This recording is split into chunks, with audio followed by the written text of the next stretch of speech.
All right, Adam, we just finished session 1 for the day. What's been the plan with Justin ever since stage 1? Oh, ever since stage 1, it's a short timeline, so really it was a matter of prepping for those things that weren't tested in online competition. You know, getting out to the ranch, so a little bit more grunt work, a little more endurance, that type of thing. So we've honestly programmed it like 3 days at a time and just focus on like, hey, what can we get better at today? And just kind of take small steps toward improving every day. You're one of the few people that has experience actually being at the ranch, competing there, from the days back in Aromas. What sort of things are you trying to impart to him about what it's going to be like? I think a couple things. Number one is just the games is a long competition, so the highs are never that high, the lows are never that low, and you just keep your head down and go. And to just enjoy the experience, man. It's once in a lifetime. I think every time you go to the games is once in a lifetime. Hopefully it's not the last time, but just to make the most of it and enjoy every second. Totally.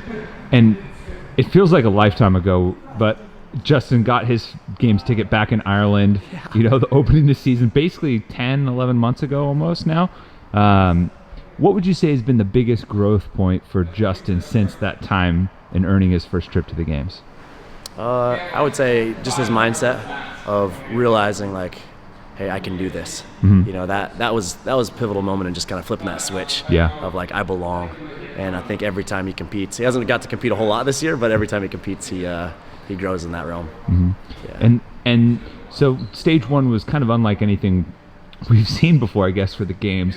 What was the efforts as far as the gym to kind of create an atmosphere that was conducive for Justin here at Fort Vancouver? Oh man, people were just stoked about it. It was like, we wanted to create something that was special, being that it was the first time and probably last time we'll ever do the CrossFit Games in an affiliate. So, we just tried to take care of all the little details that would make it awesome for him. And it was tough because we didn't want to have too many people in the gym, so we kind of like limited the attendance. But as the weekend went on, everybody just wanted to be here and support him and be a part of it. One of my favorite moments of watching all of that was during Justin's front squat and seeing the passion from everybody there in that moment for that PR. You're in the background too, and it's phenomenal. What are those moments like for you as a coach, getting to see a young athlete like Justin excel and do things beyond his original PRs and his reach? It's in a lot of ways it's even better than when I had the opportunity to compete, because I get to enjoy more seeing him have that success, and it's not quite as painful in terms of the training. It's nice too, but it's hard to put into words. It's just like I said, it's even better than when I got to be out there, because I get to share in some of his success. And what's been the biggest growth point for you as a coach in your first full season really with Justin, as your athlete? To never set limits on what he's capable of. He exceeds expectations all the time, and so we're learning to never bet against Justin. And so for everyone at home that's looking forward to see him step out on the ranch, what's one thing that if it comes up you're like, all right, keep an eye on the mullet kid? Oh man, that's the thing about Justin. He doesn't have one thing.